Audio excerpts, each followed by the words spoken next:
Is this the darkest romance I've ever read? Yes and no. Let's get into it. I'm doing a book review on Haunting and Hunting Adeline, and let's go through the details. I'm going to try and not give away too many spoilers. There may be some in here, but it's going to be nothing too major, I hope, or that will impact your reading journey too much with this series. I kept a lot quiet, but there is a lot to unpack as well. I am so late to the game, but honestly, I am new to getting back into reading, and just I'm in my reading girl era, and I'm going to review Haunting and Hunting Adeline. I did read them both. Within like a week, I was just consumed by this book. There is so much controversy around these books, and there was a lot of hype as well. I did end up rating these a 4-star in total. There was a lot of hype around it.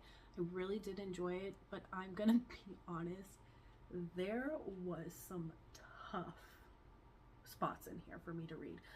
Mainly in Hunting Adeline, like the first part of that book just made me sick to my stomach. Okay, and we're gonna get into it now with Haunting Adeline. Basically, this story obviously follows Adeline, and it starts out, she gets this house, like her grandma passed away and the house was given to her, and it's kind of this like gothic, creepy, spooky, like Victorian home in the middle of nowhere. Like there's a giant cliff out back, there's woods. I mean, it's just creepy. There may be some paranormal stuff going on too. I love the vibes of that house, like the way I pictured it from reading this. It was, yes, amazing.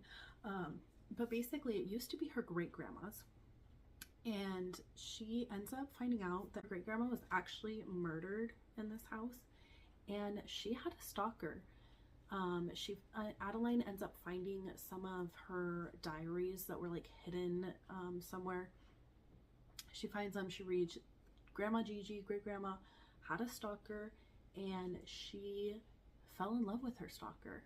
And around this time, Adeline has now gained a stalker of her own.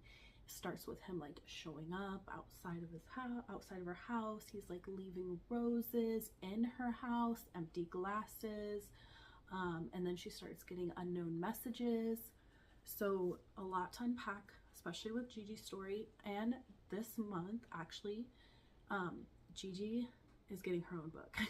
It's called Phantom. It's going to be released this month, I believe on the 21st or the 14th, somewhere around there. And that's Phantom by H.D. Carlton, again the same author of Haunting and Hunting Adeline. So I'm super excited to read that. This book got me so intrigued for Grandma's story. I want to know all about Grandma Gigi. So yes, so she gets a stalker, and she's getting these text messages, all that stuff, and then there ends up being a scene, and she brings home this guy, and the stalker didn't like that, and so he ends up pounding on the door. Or mind you, he's sending threats to her. He's sending her threats through these messages, and he's withholding every threat he sends her. So he sends this threat, right? And he ends up pounding on their door while she has homeboy with her. And yeah, anyways, through a series of events, she ends up getting some mail on her porch of hands. Like, I mean, it just starts getting really crazy. I'm trying not to give too much away, but it's a lot to unpack here. And I guess I really don't want to spoil too much, because if you haven't read this yet, I do say go for it, especially if you like dark romance. But the hard thing, I guess, for me is because there was some non-con in the beginning between Zaid. Zaid is her stalker, that I didn't like. A lot of people absolutely love those scenes, but it kind of made me cringe. I'm not a fan of that. But Zaid is made to be, they make him out to be this amazing guy, right? So he outside of her, he saves women and children who are being trafficked, and he's just built this whole community and company, and he's like a good guy out, well, kind of. He does bad things for good causes, okay?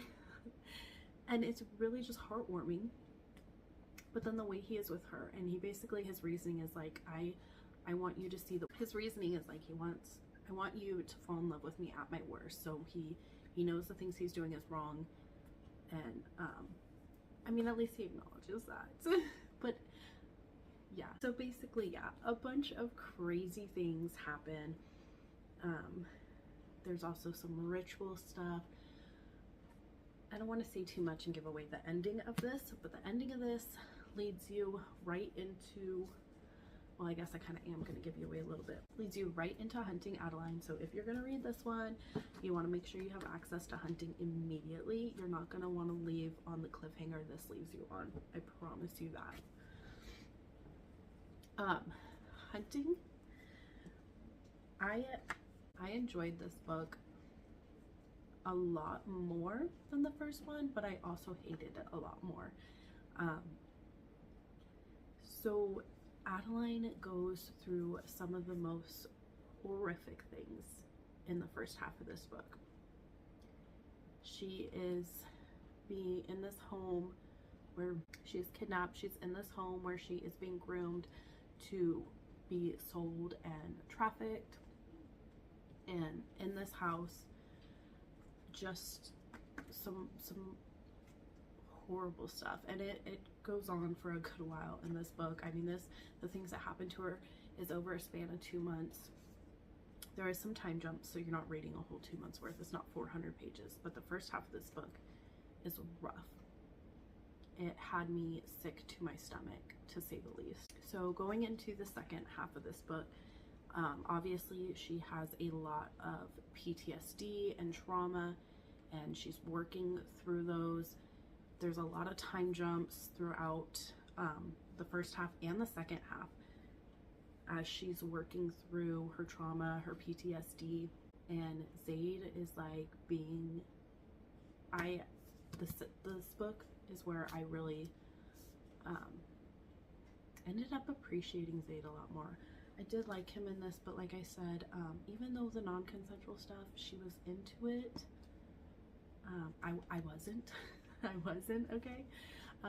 So I was still iffy about Zaid Meadows, to be honest, in the first one, but the second one, he really came through after she had went through what she did, and he respected her boundaries. He helped her heal. He helped her work past the problems and things that were holding her back and the feeling she was having of her body. And I mean, it was absolutely amazing to read the healing. She also gets revenge, and in the first half of this book, not the first book, in the first half of this book, when she's in this home with the kidnappers, there's a thing they do, it's called a culling, and they are hunted.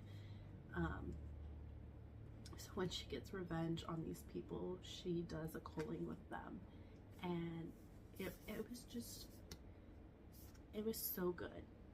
Her getting her revenge, her healing, everything about this book was just so good. There's also a character halfway through this, about 60% through, that comes in. Her name is Sibby. Sibby was in the first book at Satan's Affair. Sibby actually has her own-ish book. It's the prequel to this. It's called Satan's Affair. So you can read it beforehand. If you do read it beforehand, you are going to know something that happens in here ahead of time. But it is technically a prequel, so Satan's Affair happens before these two books. And then Phantom that's coming out is, obviously it's Gigi's story, so it's way back. Great-grandma Gigi. So if you want to read those, yes. Basically, that's my wrap-up. I did enjoy these. I went through a roller coaster of emotions with them. There was points where I was cringing. There was points I was crying. There was points that I was sick to my stomach. And then there was points I was happy and feeling the healing, like just feeling the love, the connection, I mean, everything. I would just, these books made me feel, and that's what I look for in a book, and that's what I rate stuff on. I wanted to give these a 5-star, I really did, but because some of the things that did make me uncomfortable, I couldn't see myself actually giving it a full 5-star. So thank you guys. Make sure to hit that subscribe button. I appreciate you all so much. I am a new booktuber. Yeah, my name's Haley, and welcome. Thank you guys so much.